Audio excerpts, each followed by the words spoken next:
Bonjour à tous, petite vidéo sur la NES, une console mythique, alors je vais pas pouvoir tout vous dire, mais on est parti pour un bref aperçu. La NES pour Nintendo Entertainment System.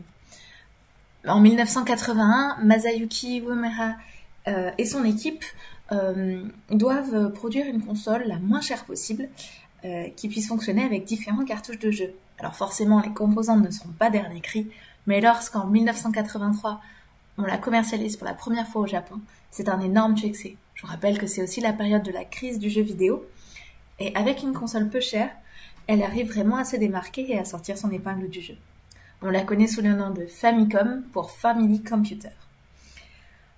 Et il va falloir attendre 2 ans, en 1985, pour qu'elle soit commercialisée aux USA, où je vous rappelle qu'Atari règne en maître. Et c'est en 87-88 qu'il y a vraiment un énorme boom du marché. Alors en 86 justement, pour rendre la NES encore plus attractif, on la déploie sous 2 versions de bornes d'arcade.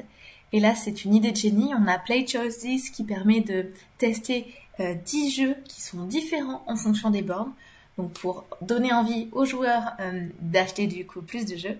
Et on a aussi le VS System qui propose aux joueurs de jouer soit en collaboratif, soit en compétitif. Alors hormis le prix de la NES, ce qui est vraiment très important, c'est la qualité des jeux. Elle est contrôlée par le label NES, et par rapport à d'autres sociétés qui proposent une quantité faramineuse de jeux, et donc dont la qualité n'est pas forcément toujours au rendez-vous, les jeux NES, vous allez le voir, sont d'une grande qualité et ont aussi participé à la renommée de la console. On a des jeux avec des scénarios, on peut s'identifier aux personnages, on a des histoires complètes. Vous connaissez tous l'histoire de Super Mario Bros. Ou encore, on a Legend of Zelda et Shinobi qui se démarquent. On a des jeux donc d'action, des jeux RPG, des jeux d'aventure, des shoot 'em up, une grande diversité de jeux avec, vous le voyez, des visuels très soignés.